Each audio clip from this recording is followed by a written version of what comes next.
Hi, I'm a real alcoholic, and my name's Eric W. Welcome to my Experience, Strength, and Hope reading channel. Today we'll be reading from A Feminine Victory in Experience, Strength, and Hope. The date is December 12th, 2025. A Feminine Victory. To my lot falls the rather doubtful distinction of being the only lady alcoholic in our particular section. Perhaps it is because of a desire for the supporting cast of my own sex that I am praying for inspiration to tell my story in a manner that may give other women who have this problem the courage to see it in its true light and seek the help that has given me a new lease on life. When the idea was first presented to me that I was an alcoholic, my mind simply refused to accept it. Horrors! How disgraceful! What humiliation! How preposterous! Why, I loathed the taste of liquor. Drinking was simply a means of escape when my sorrows became too great for me to endure. Even after it had been explained to me that alcoholism is a disease, I could not realize that I had it. I was still ashamed, still wanted to hide behind a screen of reasons made up of unjust treatment, unhappiness, tired and dejected, and the dozens of other things that I thought lay at the root of my search for oblivion by means of whiskey or gin. In any case, I felt quite sure that I was not an alcoholic. However, since I have faced the fact, and it surely is a fact, I have been able to use the help that is so freely given when we learn how to be really truthful with ourselves. The path by which I have come to this blessed help was long and devious. It led through the mazes and perplexities of an unhappy marriage and divorce, and a dark time of separation from my grown children, and a readjustment of life at an age when most women feel pretty sure of a home and security. But I have reached the source of help. I have learned to recognize and acknowledge the underlying cause of my disease: selfishness, self pity, and resentment.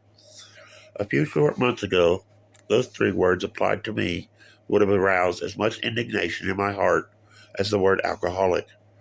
The ability to accept them as my own has been derived from trying, with the unending help of God, to live with certain goals in mind. Coming to the grim fact of alcoholism, I wish I could present the awful reality of its insidiousness in such a way that no one could ever again fail to recognize the comfortable, easy steps that led down to the edge of the precipice, and show how those steps suddenly disappeared when the great gulf yawned before me. I couldn't possibly turn and get back to solid earth again that way. The first step is called the first drink in the morning and to pull you out of a hangover. I remember so well when I got onto that step. I had been drinking just like most of the young married crowd I knew. For a couple of years it went on, at parties and speakeasies, as they were then called, and with cocktails after matinees, just going the rounds and having a good time. Then came the morning when I had my first case of jitters. Someone suggested a little hair of the dog that bit me. A half hour after that drink, I was sitting on top of the world, thinking how simple it was to cure shaky nerves, how wonderful liquor was. In only a few minutes, my head had stopped aching. My spirits were back to normal, and all was well in this very fine world. Unfortunately, there was a catch to it. I was an alcoholic. As time went on, the one drink in the morning had to be taken a little earlier. It had to be followed by a second one in an hour or so before I really felt equal to getting on with the business of living. Gradually, I found at parties the service was a little slow, the rest of the crowd being pretty happy and carefree after the second round. My reaction was inclined to be just the opposite. Something had to be done about that, so I just helped myself to a fast one, sometimes openly, but as time went on and my knee became more acute, I often did it on the quiet. In the meantime, the morning after treatment was developing into something quite stupendous. The eye openers were becoming earlier, bigger, more frequent, and suddenly it was lunchtime. Perhaps there was a plan for the afternoon, a bridge or tea, or just callers. My breath had to be accounted for, so along came such alibis as a touch of grippe or some other ailment for which I had just taken a hot whiskey and lemon. Or someone had been in for lunch and we had just a couple of cocktails. Then came the period of brazening it out, going to social gatherings well fortified against the jitters. Next, the phone call in the morning. Terribly sorry that I can't make it this afternoon. I have an awful headache. then simply forgetting that there were engagements at all, spending 2 or 3 days drinking, sleeping it off, and waking to start all over again. Of course, I had the well known excuses. My husband was failing to come home for dinner, or hadn't been home for several days. He was spending money which was needed to pay bills. He had always been a drinker. I had never known anything about it until I was almost 30 years old, and he gave me my first drink. Oh, I had them all down, letter perfect. All the excuses, reasons, and justifications. What I did not know was that I was being destroyed by selfishness, self pity, and resentment. There were the swearing off periods and the going on the wagon. They would last anywhere from 2 weeks to 3 or 4 months. Once, after a very severe illness of 6 weeks' duration, caused by drinking, I didn't touch anything of an alcoholic nature for almost a year. I thought I had it licked that time, but all of a sudden things were worse than ever. I found fear had no effect. Next came the hospitalization, not a regular sanitarium, but a local hospital where my doctor would ship me when I'd get where I had to call him in. That poor man. I wish he could read this, for he would know then it was no fault of his. I wasn't cured. When I was divorced, I thought the cause had been removed. I felt that being away from what I had considered injustice and ill treatment would solve the problem of my unhappiness. In a little over a year, I was in the alcoholic ward of a public hospital. It was there that L, Anonymous, came to me. I had known her very slightly 10 years before. My ex-husband brought her to me, hoping that she could help. She did. From the hospital, I went home with her. There, her husband told me the secret of his rebirth. It is not really a secret at all, but something free and open to all of us. He asked me if I believed in God or some power greater than myself. Well, I did believe in God, but at that time I hadn't any idea what He is. As a child, I had been taught my Now Alemis and Our Father which art in heaven. I had been sent to Sunday school and taken to church. I had been baptized and confirmed. I had been taught to realize there is a God and to love Him. But though I had been taught all these things, I had never learned them.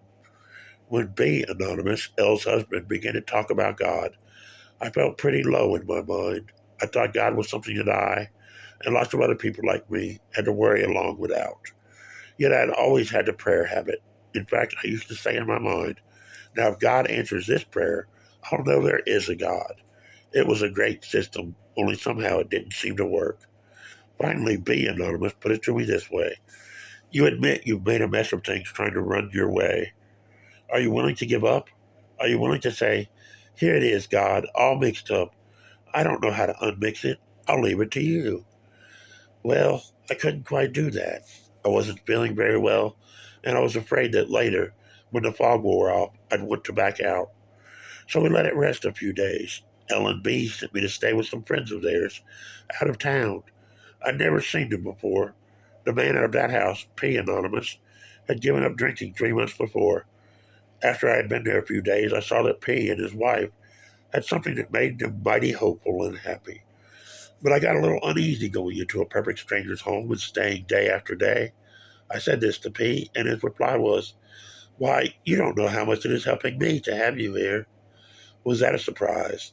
Always before that, when I was recovering from a tailspin, I'd been just a pain in the neck to everyone. So I began to sense in some small way just what these spiritual principles were all about. Finally, I very self consciously and briefly asked God to show me how to do what He wanted me to do. My prayer was just about as weak and helpless a thing as one could imagine, but it taught me how to open my mouth and pray earnestly and sincerely. However, I had not quite made the grade. I was full of fears, shames, and other bugaboos, and 2 weeks later an incident occurred that put me in the toboggan again.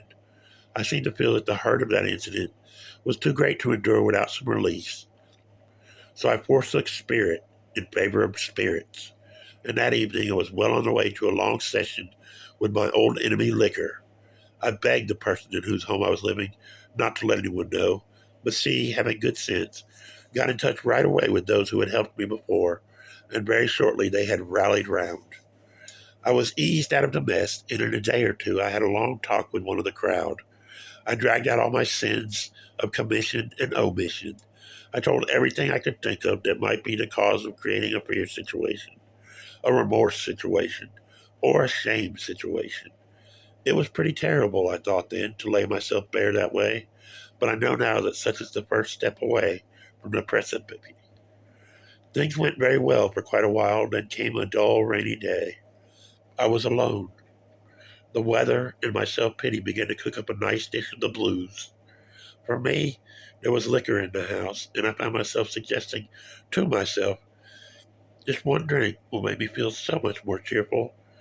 Well, I got the Bible and Victorious Living, and sitting down in full view of the bottle of whiskey, I commenced to read. I also prayed, but I didn't say I must not take that drink because I owe it to so and so or so not to. I didn't say I won't take that drink because I'm strong enough to resist temptation. I didn't say I must not or I will not at all. I simply prayed and read, and in an hour and a half an hour, I got up and was absolutely free of the urge for a drink.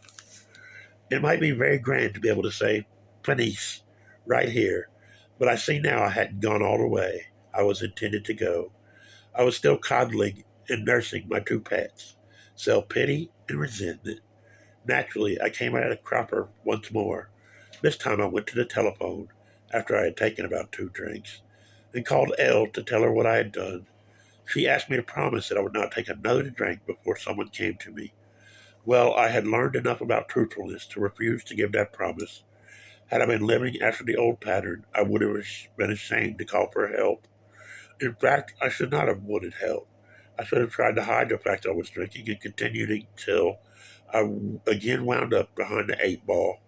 I was taken back to B's home, where I stayed for 3 weeks. The drinking ended the morning after I got there, but the suffering continued for some time. I felt desperate, and I questioned my ability to really avail myself of the help that the others had received and applied so successfully. Gradually, however, God began to clear my channels so that real understanding began to come. Then was the time when the full realization and acknowledgement came to me. It was realization and acknowledgement of the fact that I was full of self pity and resentment. Realization of the fact that I had not fully given my problems to God. I was still trying to do my own fixing. That was more than a year ago. Since then, although circumstances are no different, for there are still trials and hardships, and hurts and disappointments, and disillusionments, self pity and resentment are being eliminated. In this past year, I haven't been tempted once. I have no more idea of taking a drink to aid me through a difficult period than I would if I had never drank. But I know absolutely that the minute I close my channels with sorrow for myself, or being hurt by, or resentful towards anyone, I am in horrible danger. I know that my victory is none of my human doing. I know that I must keep myself worthy of divine help. And the glorious thing is this: I am free, I am happy, and perhaps I'm going to have the blessed opportunity of passing it on. I say in all reverence, Amen. I hope you enjoyed this reading. It was a powerful reading for me. I really related to her, acknowledgement of God and the steps as being the path. She did it much quicker than I did myself. I picked up my first drink in June of 1988. And though I did go through the steps in 2012 with a man named Scott in a Back to Basics by Wally P. Uh, brief trip through the steps, I didn't really get down to the causes and conditions and the exact nature of my wrongs like you do from a big book, 4 step inventory, when listing the resentments and the fears, the sexual conduct, and the harms done to self and others. Doing that with another man really helped me see and continue to submit to God one day at a time, not only my drinking, which the desire for has been taken away, but my character defects, because there's nothing I can do about them on my own. But perhaps over time, God can help me with them and remove them as a part of my life and the way they affect not only me, but those around me. And when I mess up, it's built into the steps that today I can apologize. I don't have to let things simmer under the surface and bother me or other people. You can get it righted right away. And that's the beautiful thing about the 12-step path, a daily design for living that works in good times and bads. Thank you for listening. I've enjoyed the reading, and I hope you all have a blessed day. One day at a time. God's good to drunks that don't drink, and we don't ever have to drink again if we don't want to. Thank you.